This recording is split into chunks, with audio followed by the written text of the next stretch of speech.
So this is the how. We've done the why, and the why now, and the urgency. But everybody here has a new way that they are doing something, or they can tell you about the new way that they're doing something. You know, when you leave a lot of these things, you get inspired, and you go, but what do I do back home? Well, you know, AEO has something you can do back home. Conda and I are working on something that we will replicate in your town once we get it working in Oakland.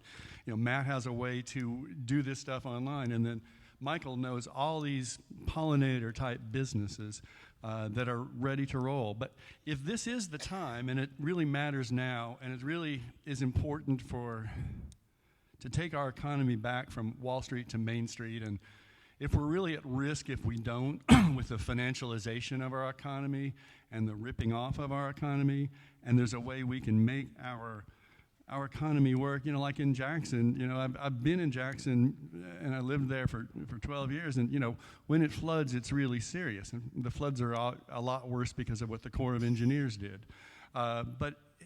So it's at risk. We're at climate change risk. We're at the systemic risk of wealth disparity that is causing Donald Trump to loom over our heads.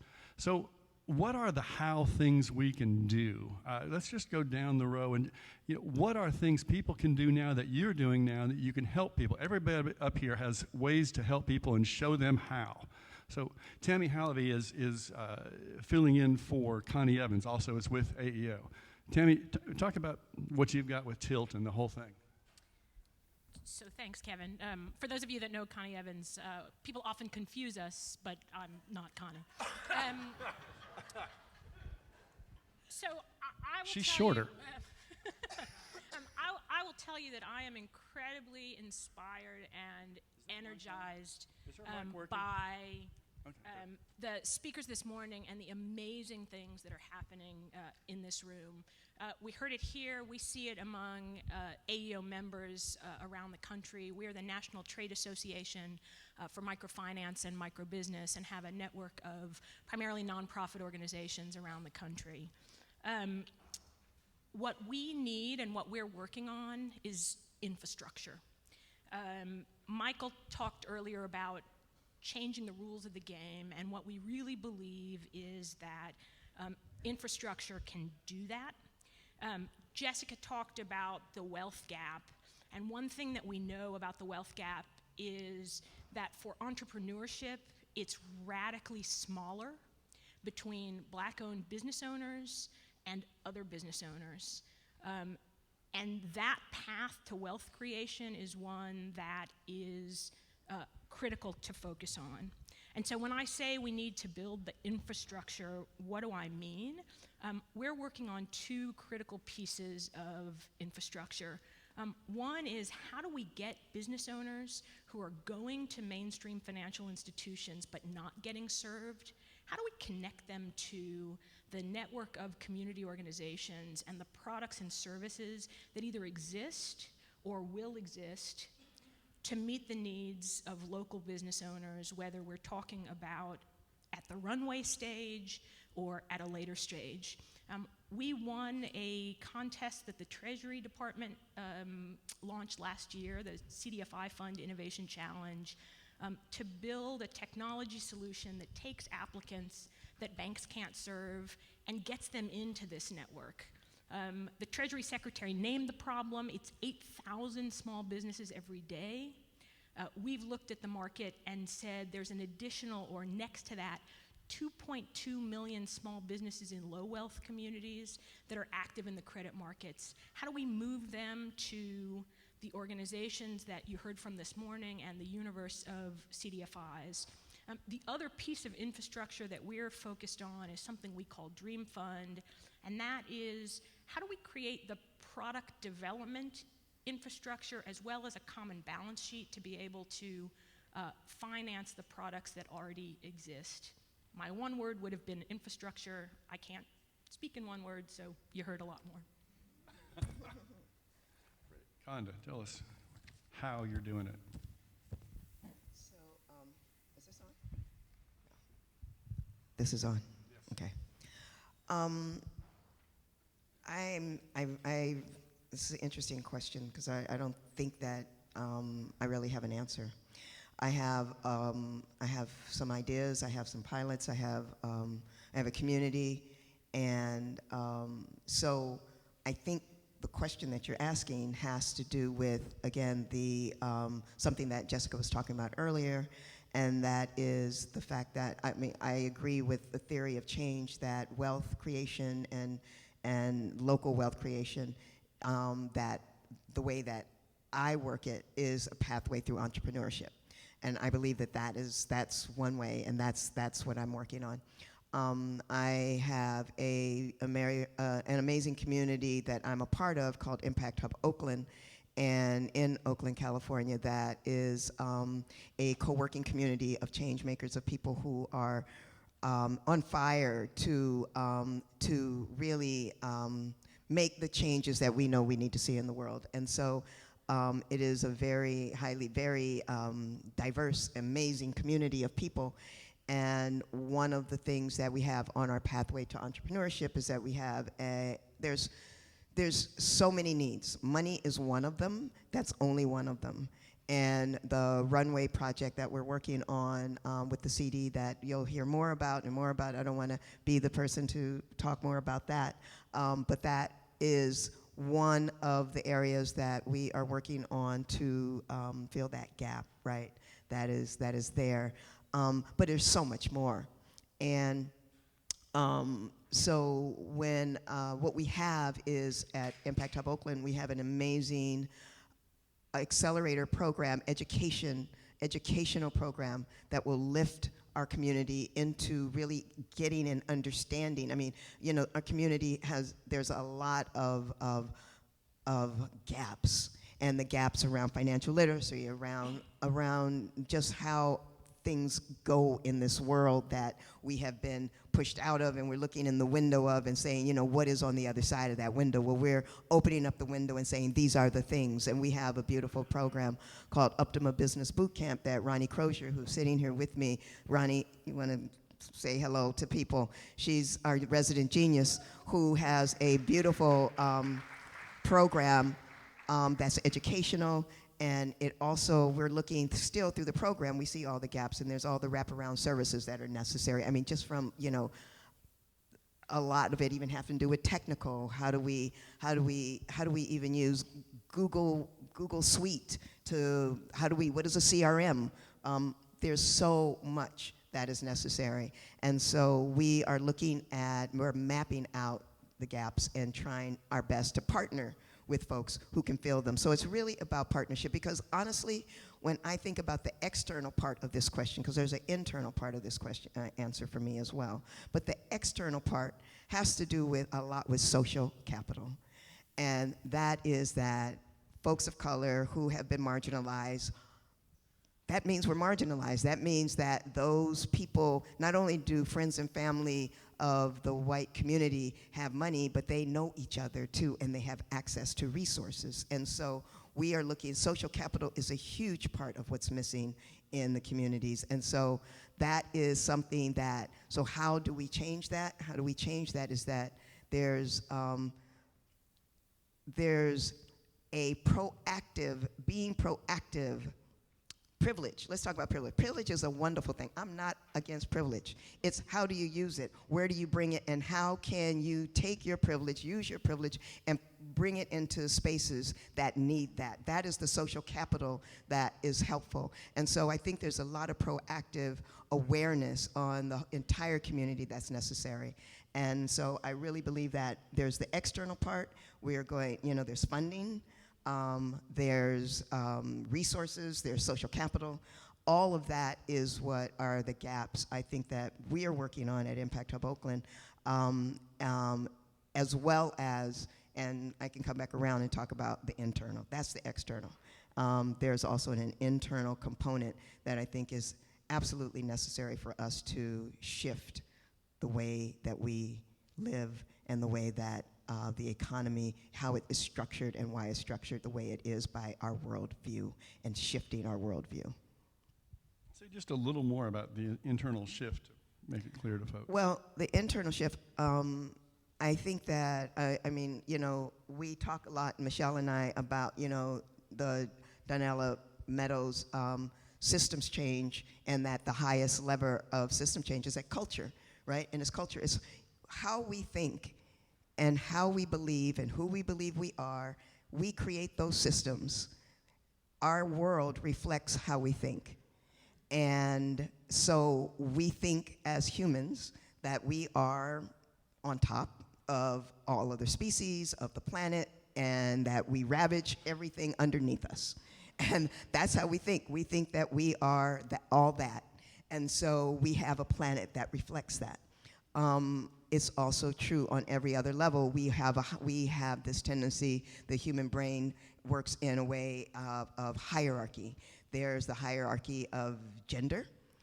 There's a hierarchy of race. There's a hierarchy of culture. And all of that reflects how we have built our world. And so the culture that we have created it's not like, we were receiving what we've created. There's no mystery.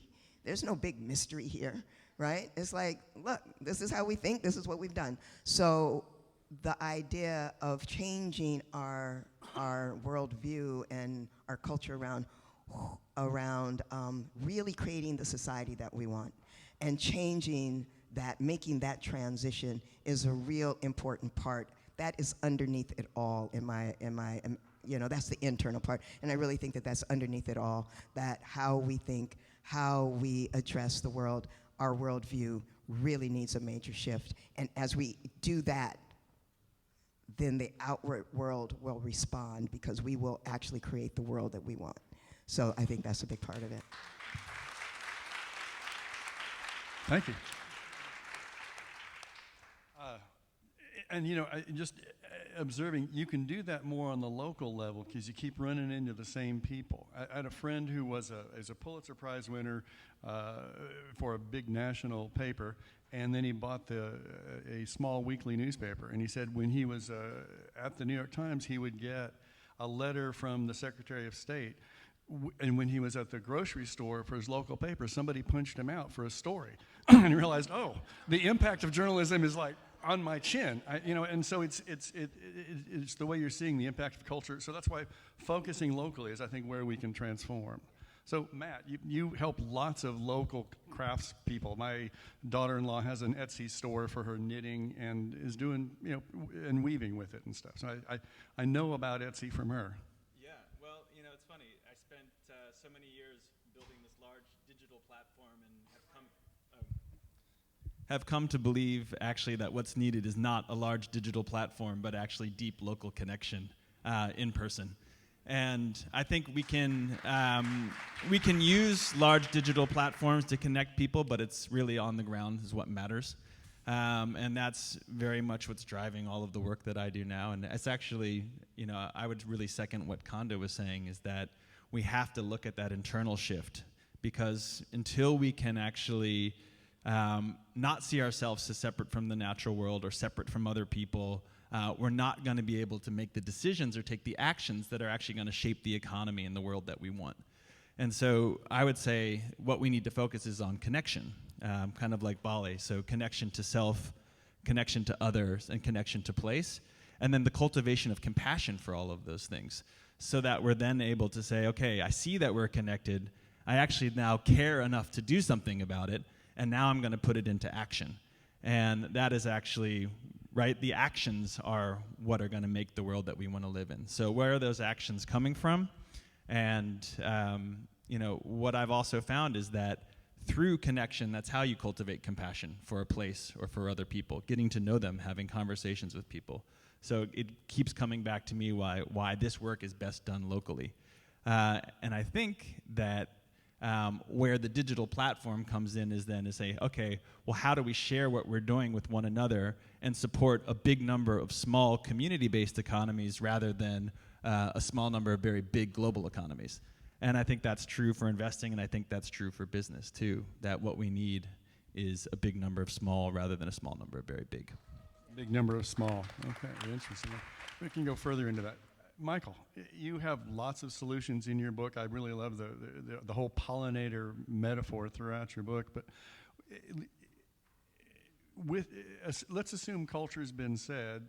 Talk about the practical hows that you see happening. What are people doing that are hows, and how is the how from somewhere you've seen can be replicated somewhere else?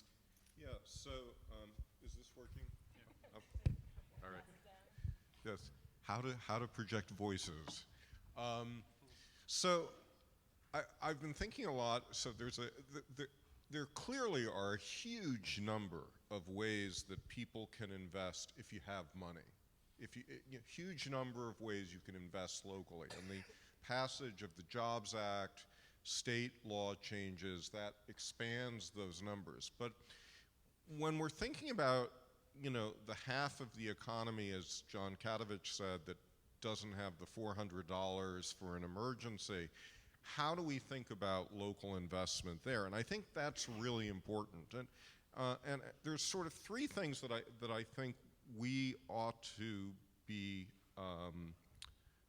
prioritizing. So one is financial education is really important. And I feel like we need a national movement to destroy credit cards.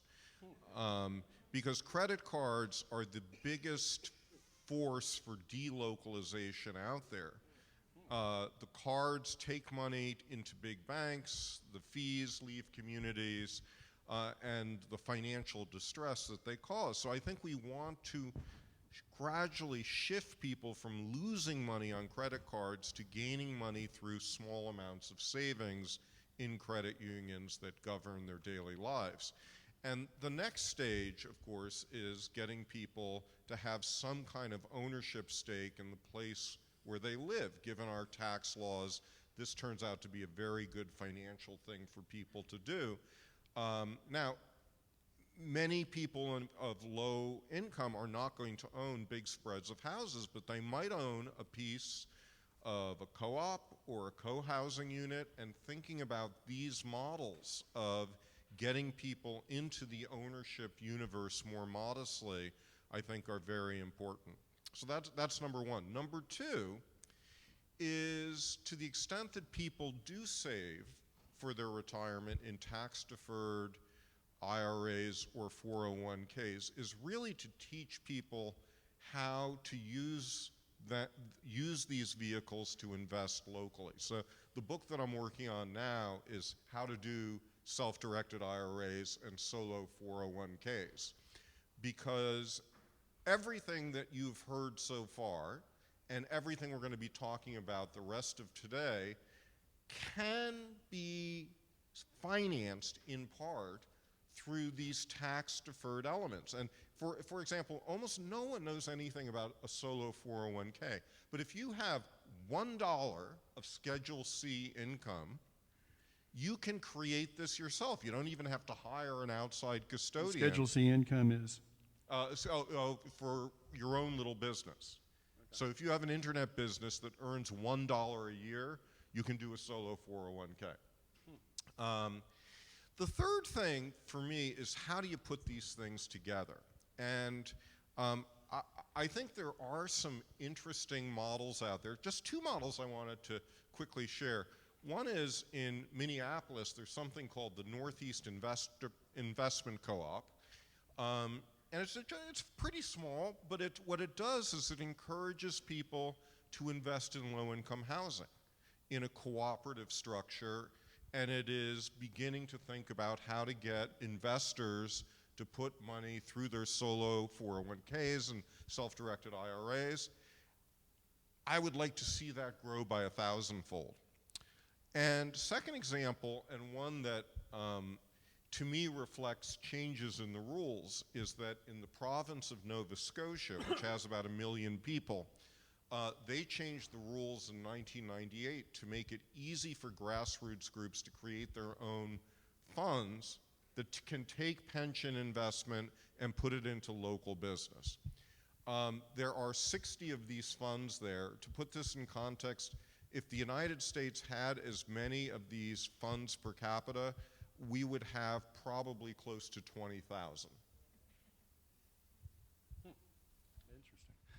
That's really fascinating. So and the stuff that Michael's bringing up is again, I think, why we want to do a national local economy conference next year in the spring in D.C. to just see what are they doing in Nova Scotia or Wisconsin, or what we're doing in Oakland by then, or what Q is doing to eliminate the barriers. Because there's a bunch that you could figure out how to adapt and modularize and replicate. I mean, the infrastructure around figuring out how to replicate seems really important now. And Tammy, I ran into the need for your Q product that didn't exist last year when we were working with Derek in Cincinnati, and we were getting. We needed a fiscal sponsor that was a CDFI that could do wealth creation / business creation, and there was none. The CDFIs in Cincinnati all did job creation, and they were. Actually, we went in the summer, and they were really happy. There was 14 parking lots that were going to be torn up, so there was going to be a lot of jobs. But they said, if you want wealth creation and business creation, you got to go to Cleveland. And, it's 4 hours. You can't do that. So we had to find we found a church to do the fiscal sponsorship around this thing because the infrastructure wasn't there. Right now, in Cincinnati, you could reach that kind of pocket of money that is business creation money if your local CDFI Community Development Finance Institution doesn't do that. And it's a huge barrier, a big thing around solar, that sorts of things. What will your Q program, which I'm really glad exists because it didn't exist last year and we had to do an ugly workaround and convince everybody it was going to work. What could that thing do in a year to become replicable lots of places? So the thing that the Project Q as well as Dream Fund can do is to take the energy and innovation that's happening in one community and serve to replicate and to promote replication and scale on the one hand, but also to funnel both individuals into local programs as well as dollars in. And so the notion that a business owner would have to herself navigate through the really complicated universe of figuring out, gee, do I go to this CDFI or that CDFI, or how do I find Derek's organization, or how do I find any of the resources that are available, on the one hand, get solved. And at the same time, if I have dollars to flow into these programs, which a lot of people do that are stuck on the sideline, because if I'm sitting in a number of places and I want to move money, it's hard to find each individual opportunity. And so by essentially,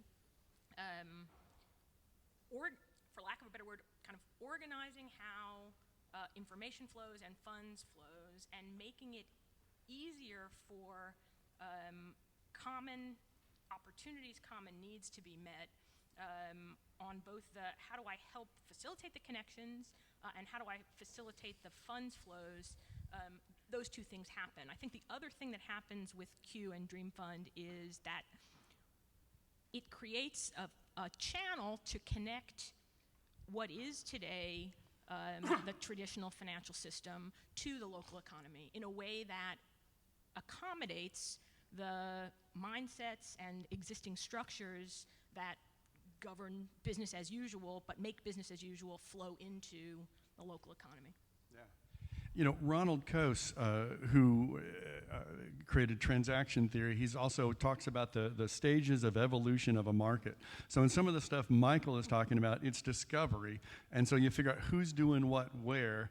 And then in some of the stuff Conda and I are working on in Oakland, it's cooperation. So one-off cooperations between Hub Oakland, Optima, and selfhelp.org. And you're at the level of coordination, which is where train tracks are, exchanges, and the signals are automated, and they work. So that's the three levels of discovery, cooperation as one-offs, and you have to, as we know, you have to sit for hours to make cooperation work down at the level of the details. And we're announcing it, and we're going to do it. And you're at this other level. And as I look at this market, it's a lot like where the SOCAP market was, a decade ago, where we were just trying to figure out who's doing what, and to say, is there something here, and can we make it have a coherent shape? And so I'm encouraged because I think that we're at that same stage of it wants to figure out who it is and what it is. And Matt, how does an online platform like you have that reaches tons of micro entrepreneurs? My daughter-in-law is a very micro entrepreneur. but lots of things. How does that fit in with an exchange like a Q? What's the mashup here? I'm afraid I don't know that much about Q, so. It's a way to find the money locally that isn't available locally. Oh, yeah. Well, I mean, I think that what you're doing, what Etsy is doing and what it sounds like Q is doing is, breaking down some barriers to entry by making it so inexpensive to actually enter into a marketplace, by creating a container that we can keep it so inexpensive because it's all online, right? Etsy.com doesn't actually warehouse any goods or do any fulfillment. It's just the platform. And we, started in Etsy from a place of being artists, not business people. Right. And so we were thinking, well, what do we need? What are we looking for to sell the stuff? So we did it in such a way where, it's 20 cents to list an item for 4 months. We take 3.5% commission when it sells. That hasn't changed since the first day of Etsy. So for a very small amount of money, you're getting access to these big markets. So I think that,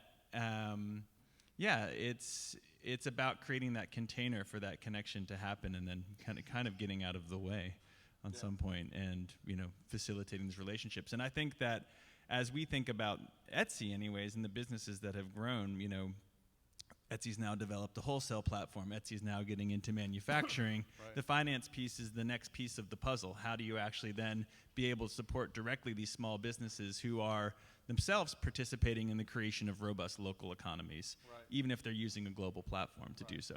So connecting some of the business Q is working with, things like that. Yep. Yeah. Thank you. This is, I think, a picture of where the market is. It's just figuring itself out. It's doing some deep deals that I think will be changing, and then it's building some platforms at Etsy and Q. So I want to thank my panelists. Thanks. Thank you.